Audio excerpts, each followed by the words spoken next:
Hi guys, I'm Dr. Radhika Raheja, consultant dermatologist and hair transplant surgeon at Radical Clinics, Sector 17, Faridabad.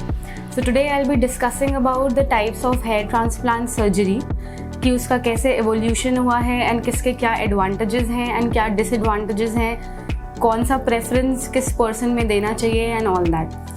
So the first one was follicular unit transplant, जिसको हम FUT बोलते हैं. That was also called as a strip surgery.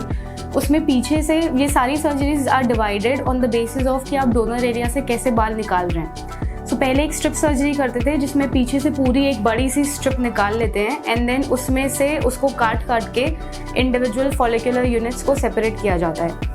So number one is that it is very time taking procedure and इसमें बहुत आपको stitches आते हैं and after the surgery एक बहुत बड़ा स्कार भी आता है. सो अकॉर्डिंगली पोस्ट सर्जरी जो कॉम्प्लिकेशंस होते हैं या जो साइड इफ़ेक्ट्स होते हैं इन द फॉर्म ऑफ कि पेन थोड़ा ज़्यादा होता है, हीलिंग टाइम उसका प्रोलॉन्ग हो जाता है. बट इसका एडवांटेज ये है कि एक ही सिटिंग में बहुत सारा नंबर ऑफ ग्राफ्ट्स मिल जाता है. तो अगर जैसे किसी का डोनर एरिया बहुत ज़्यादा वीक है या बहुत ज़्यादा थिन है, so in that case we can opt for this surgery.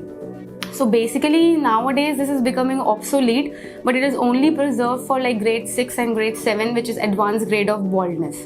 Otherwise अब जो यूज़ करते हैं जिसको follicular unit extraction बोलते हैं और FUE, उसमें हम इंडिविजुअल फॉलिकुलर यूनिट्स को अलग अलग से निकालते हैं, एक स्ट्रिप नहीं निकलती है. सो बेसिकली अगर ये बाल है तो एक पंच मशीन होती है जो उसको ऐसे करके पकड़ लेती है एंड देन उसके अलॉन्ग पंच करते हैं तो फिर ये ग्राफ थोड़ा हल्का हो जाता है. It becomes loose from its sides and then इसको ईजिली खींच लिया जाता है with the help of a forceps.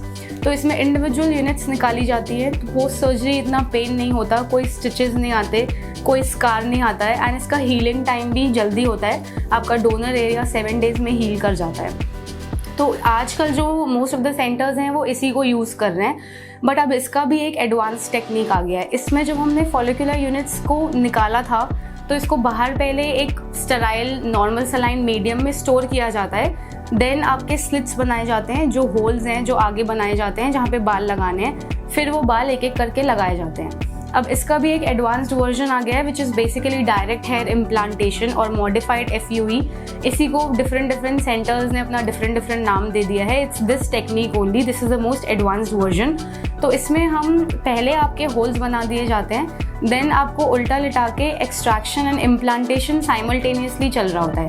Basically पीछे से एक्सट्रैक्ट हो रहे होते हैं. आपके ग्राफ्स निकालने का तरीका वही है with the help of that punching machine and simultaneously आपके हेड एंड पे 2 लोग बैठ के ग्राफ्स लगा रहे होते हैं. तो ग्राफ्स का बॉडी के बाहर स्टोरेज नहीं होता है, जैसे ही वो निकलते हैं उसी स्पीड से वो आगे लगते रहते हैं. This is the most advanced version. इसका एडवांटेज ये है कि बॉडी के बाहर अगर कोई भी चीज़ को आप बॉडी से निकाल के उसके बाहर स्टोर करेंगे तो जितनी ज़्यादा देर तक वो बॉडी से बाहर रहती है उतने ज़्यादा चांसेस होते हैं कि उसकी वाइबिलिटी कम हो जाएगी, उसका लाइफ स्पैन कम हो जाएगा, उसकी डेथ जल्दी हो जाएगी. सो इस प्रोसेस में हम साइमल्टेनियसली ग्राफ्स निकाल के पीछे से आगे लगाते जाते हैं तो बाहर बॉडी के ग्राफ्स का स्टोरेज नहीं है बिल्कुल भी, तो इसलिए उसकी वाइबिलिटी ज़्यादा हो जाती है. जो एक चीज़ लोग पूछते हैं कि मैम हेयर ट्रांसप्लांट का जो रिजल्ट है वो कब तक लास्ट करेगा, वो बाल कब तक बचे रहेंगे. So it will also depend upon कि आप कौन सा टेक्निक करवा रहे हो. अगर आपने modified latest version of FUE करवाया है तो उसकी वाइबिलिटी और ज़्यादा होती है एंड उसका रिजल्ट और ज़्यादा लॉन्गर लास्ट करेगा.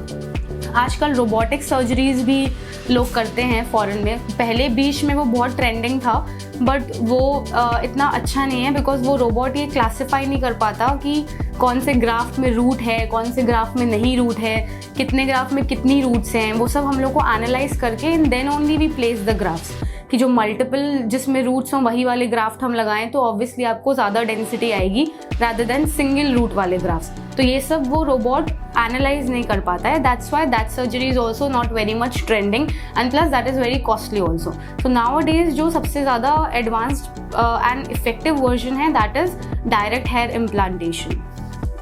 So stay tuned for my next session on hair transplant. Thank you.